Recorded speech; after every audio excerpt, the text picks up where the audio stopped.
Terminus pour Jean-Pierre Farandou. Le départ du patron de la SNCF va être entériné en assemblée générale aujourd'hui. Le gouvernement l'avait d'ores et déjà annoncé, mais il restera en poste le temps d'assurer le service pendant les Jeux Olympiques. Alors, qui pour prendre sa suite?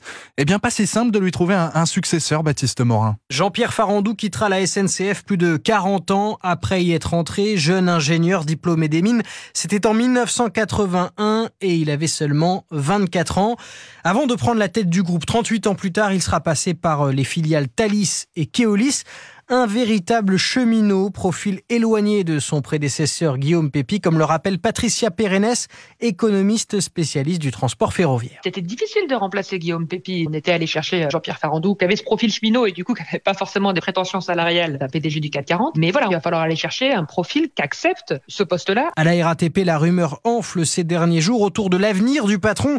Jean Castex n'a jamais caché son amour des trains, mais un autre nom circule lui aussi. Il y a peut-être des volontés politiques, que ce soit Elisabeth Borne. On va peut-être avoir deux anciens premiers ministres dans les deux grandes entreprises de transport public. Elisabeth Borne, qui a déjà été directrice de la stratégie de la SNCF entre 2002 et 2007. La réponse devrait être donnée après l'été et les Jeux Olympiques. Baptiste Morin pour Europe 1.